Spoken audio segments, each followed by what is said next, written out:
اس نے ایک مانگنے والے کو جھٹ سے کچھ نکال کر دے دیا۔ میں نے کہا کہ بھائی دیکھ بھال کر دینا چاہیے، یہ فراڈ لوگ ہوتے ہیں اور عام انسان کے جذبہ نیکی کو ایکسپلائٹ کرتے ہیں۔ فرمانے لگے آپ نے بجا فرمایا، میں پہلے ایسا ہی کیا کرتا تھا، پھر ایک واقعے نے میری دنیا بدل کر رکھ دی۔ میں دھرمپورہ لاہور میں اپنے گھر سے سائیکل پر نکلا کہ ٹھیکیدار سے اپنے بقایا جات وصول کر لوں۔ میں اسٹیل فکسر تھا اور ایک کوٹھی کے لنٹر کے پیسے باقی تھے، مگر ٹھیکیدار آج کل پر ٹرخا رہا تھا۔ میں سائیکل پہ جا رہا تھا کہ ایک شخص اپنا بچہ فٹ پاتھ کے کنارے لٹائے اسپتال پہنچانے کے لیے ٹیکسی کا کرایہ مانگتا پھر رہا تھا۔ وہ کبھی کسی پیادل کا بازو پکڑ کر ہاتھ جوڑ دیتا، میرا بچہ بچا لیں، مجھے ٹیکسی کا کرایہ دے دیں، تو کبھی موٹر سائیکل والے کو ہاتھ دے کر روکتا، کبھی کسی کار والے کے پیچھے بھاگتا کہ وہ کار میں اس کے بچے کو اسپتال پہنچا دے۔ کوئی رکتا تو کوئی نہ رکتا، جو رکتا وہ بھی اسے گھور کر دیکھتا اور اب والی سوچ کر اسے ڈانٹتا، کام کر کے کمانے کی نصیحت کرتا اور آگے نکل جاتا۔ میں جو سائیکل سائیڈ پہ روکے ایک پاؤں زمین پر ٹیکے اس کا تماشا دیکھ رہا تھا، اچانک اس کی نظر مجھ پر پڑی اور اس نے میری سائیکل کا ہینڈل پکڑ لیا۔ بھائی جان خدا کے لیے میرے بچے کی زندگی بچا لیں، اس کو سخت بخار ہے، آپ نیچے اتر کر اس کو دیکھ تو لیں، آپ کو یقین آ جائے گا، آپ دیں گے تو شاید کسی اور کو بھی اعتبار آ جائے گا۔ مگر میں بھی آپ کی طرح سوچ رہا تھا۔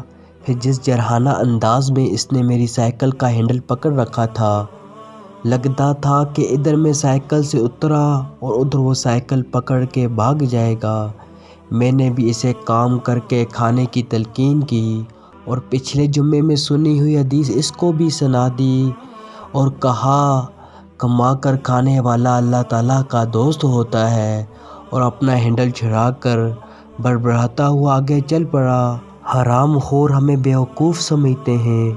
وہ 3 گھنٹے کے بعد جب میں بقایا جات وصول کر کے واپس آیا تو وہ ابھی اس جگہ کھڑا مانگ رہا تھا۔ بچے کو اب وہ سڑک کے پاس لے آیا تھا اور اس کے چہرے سے کپڑا بھی اٹھا رکھا تھا۔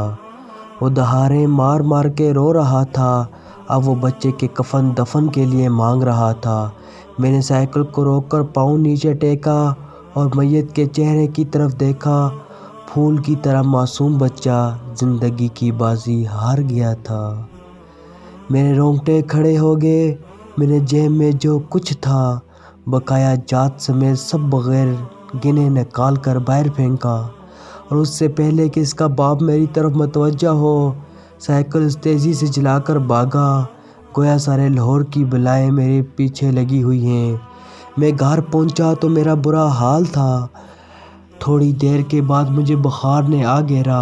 بخار بھی کچھ ایسا تھا گویا میرے سارے گناہوں کا کفارہ اسی بخار سے ہونا تھا۔ گھر والے مجھے اسپتال لے کر نکلتے، میں چارپائی سے چھلانگ لگا دیتا، مجھے اسپتال نہیں جانا تھا، میں اسی بچے کی طرح ایڑیاں رگڑ کر مرنا چاہتا تھا۔ وہ دن کے بعد بخار تو آرام آ گیا، مگر میں ذہنی مریض بن گیا۔ مجھے لگتا گویا میرا اپنا اکلوتا بیٹا جو تیسری کلاس میں پڑھتا تھا وہ اس بچے کے کفارے میں مر جائے گا۔ میں نے بچے کا اسکول جانا بند کر دیا۔ بیوی کے بار بار اصرار کے باوجود میں بچے کو اسکول تو کیا دروازہ کھولنے بھی نہیں جانے دیتا تھا۔ 40 دن گزر گئے تھے اور بچے کا نام اسکول سے کٹ گیا تھا۔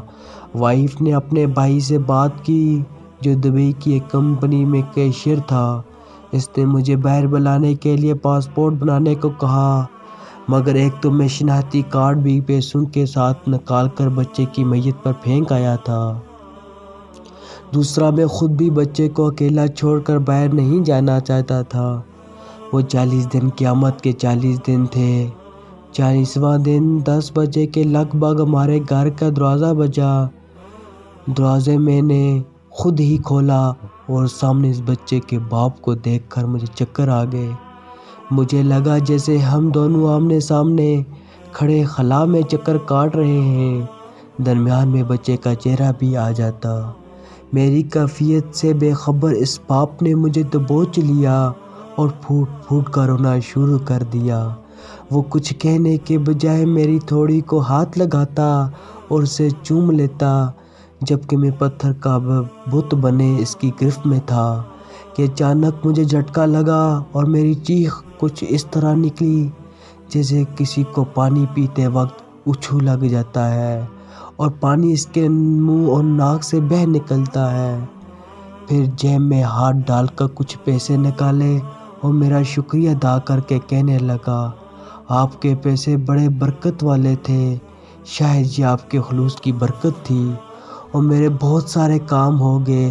سارے اخراجات کے بعد کچھ پیسے بچ گئے تھے، ان میں سے کچھ پیسے میں نے ادھار لے کر ڈالے تھے، یہ آپ قبول کر لیجئے، باقی میں بہت جلد آپ کو واپس کر دوں گا۔ میں نے پیسے واپس لینے سے سختی کے ساتھ انکار کر دیا اور منت سماجت کر کے اسے پیسے رکھنے پر راضی کر لیا۔ اس کے بعد میں یہاں بطور اسٹیل فکسر آ گیا۔ میں جی جان سے کام کرتا تھا۔ چند ماہ میں ترقی کر کے فورمین بن گیا۔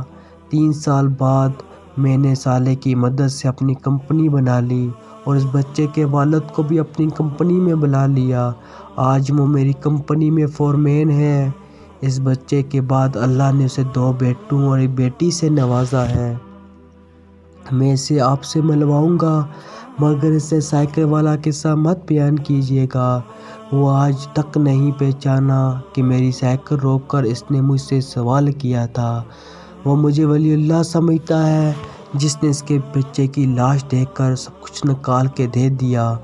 قاری صاحب، اس دن کے بعد میں کسی کا ہاتھ خالی نہیں لوٹاتا۔ تھوڑا سا دینے سے نہ وہ امیر ہوتا ہے اور نہ میں غریب ہوتا ہوں۔ بس دل کو تسلی ہوتی ہے کہ میں اس بچے کا خون بہا ادا کر رہا ہوں۔ رہ گئی لوٹنے والی بات تو قاری صاحب، ہمیں کون نہیں لوٹتا؟ جوتے والے ہمیں لوٹتا ہے، کپڑے والا ہمیں لوٹتا ہے، سبزی اور گوشت والا ہم کو لوٹتا ہے۔